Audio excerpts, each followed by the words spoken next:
Hi friends, आज मैं आपसे बात करने जा रही हूँ बुलिंग के बारे में। आप सबने एक वर्ड सुना होगा, बुलिंग। अक्सर लाइफ में शायद बचपन में भी सुना हो या फिर आपने सोशल मीडिया में सुना हो या अपने आसपास कहीं ये वर्ड सुना हो। तो बुलिंग के बारे में आपने बहुत बार सुना होगा। आइए जानते हैं क्या होता है बुलिंग। बुलिंग का सिंपल सा मीनिंग है डराना, धमकाना, धौंस दिखाना या सामने वाले को परेशान करना। मीन्स जो इसका सिंपल सा जो अगर हम गोल निकालें कि बुलिंग करने वाला पर्सन क्यों बुली करता है, तो उसका जो मेन पर्पस होता है वो होता है सामने वाले को परेशान करना। किसी भी तरीके से सामने वाले को इतना परेशान कर दें कि सामने वाला अपना कॉन्फिडेंस लूज कर जाए। बुली करने वाला पर्सन अपना एग्रेशन दिखाता है, या तो उससे कोई फ्रस्ट्रेशन होता है जिसकी वजह से वो बुली करता है। तो सबसे पहले तो ऐसे पर्सन से डरने की कोई ज़रूरत नहीं है। आइए जानते हैं पहले कि कितने टाइप्स की बुलिंग होती है। बुलिंग स्पेशली 4 तरीके की होती है: physical bullying, emotional bullying, social bullying और साइबर बुलिंग। तो आइए पहले जानते हैं कि फिजिकल बुलिंग क्या होती है। फिजिकल बुलिंग जैसा है कि वर्ड से ही लग रहा है कि शारीरिक स्तर पर परेशान करना। फिजिकल बुलिंग में कोई आपको फिजिकली या तो टच करके जाता है। ये पर्सन नोन भी हो सकता है और अननोन भी हो सकता है। ज़रूरी नहीं है कि कोई नोन पर्सन ही आपको परेशान करे, कई बार कुछ अननोन पर्सन भी आपको परेशान करके चले जाते हैं। जैसे भी रास्ते में आपका दुपट्टा खींच दिया, मारपीट कर दिया, रास्ता रोक लिया या धक्का मारकर चले जाना। इस तरह की जो भी बुलिंग्स आती हैं वो फिजिकल बुलिंग्स में आती हैं, और मोस्टली इस टाइप की बुलिंग्स गर्ल्स के साथ देखी जाती है। दूसरी बुलिंग होती है इमोशनल बुलिंग।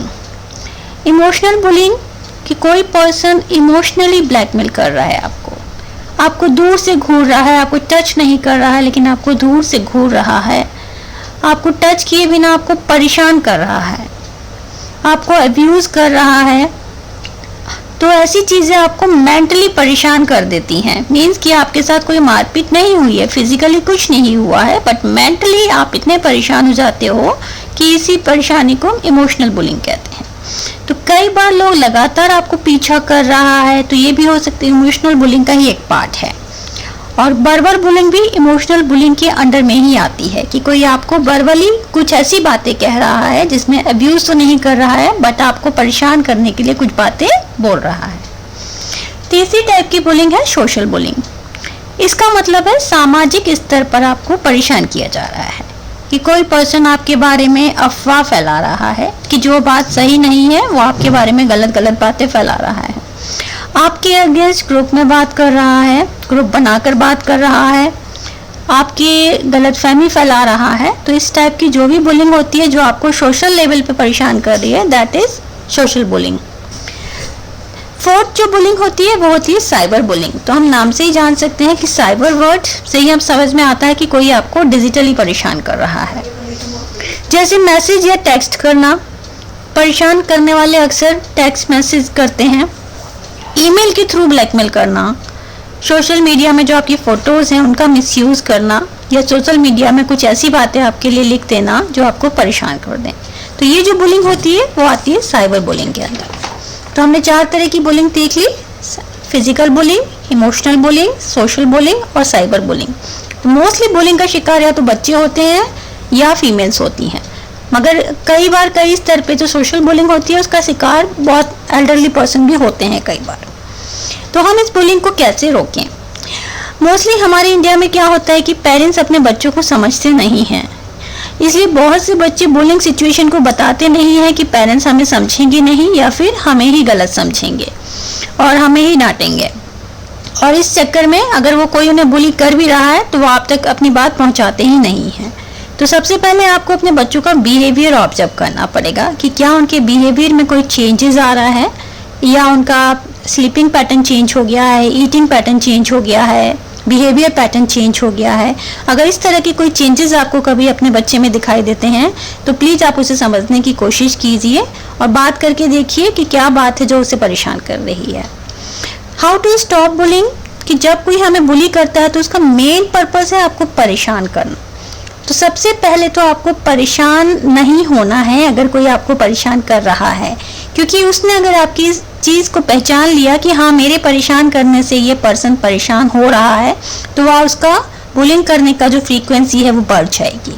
तो उसको कभी शो मत कीजिए कि आप उसकी किसी बात से या किसी चीज़ से जो आपने उसने की है आपके साथ वो आप परेशान हो रहे हैं। सबसे पहले डरना और गुस्सा करना छोड़ें, क्योंकि उसका मेन पर्पज़ ही आपको गुस्सा दिलाना है, इसलिए आपको डरना नहीं है बिल्कुल भी। बेस्ट है ऐसे पर्सन को अवॉइड करें। अगर अवॉइड करने के बाद भी वो आपको परेशान कर रहा है तो सबसे पहले अपने पेरेंट्स को इन्फॉर्म करें। अगर वहाँ से कोई सॉल्यूशन नहीं निकलता है तो इट्स बेटर कि अगर आप स्टूडेंट्स हैं तो अपने टीचर को इन्फॉर्म करें, और सबसे बाद में आप पुलिस को इन्फॉर्म करें अगर लगता है कि किसी भी तरीके से सॉल्यूशन नहीं निकल रहा है। इमोशनल बुलिंग में सबसे पहले उस पर्सन को अवॉइड करें या उसका सामना हिम्मत से करें और अपना कॉन्फिडेंस डाउन ना होने दें। उसे कभी ये शो ना करें कि उसकी वजह से आपका कॉन्फिडेंस डाउन हो रहा है। बुलिंग करने वाले लोग आपको डरा ना सके, इस बात का आपको बहुत ध्यान रखना है कि उनको बिल्कुल शो नहीं होना चाहिए कि आप उनकी बातों से डर गए हैं। बच्चों में बुलिंग बिहेवियर को पहचान कर बच्चे को समझाइए कैसे बुली पर्सन से डील करना है। अगर बच्चा आपको नहीं बता पा रहा है तो एक काउंसलर की हेल्प जरूर लीजिए। तो इस तरीके से हम बुलिंग को रोक सकते हैं। बुलिंग से डरना नहीं है, उस बुली पर्सन का सामना करके। Thank you so much.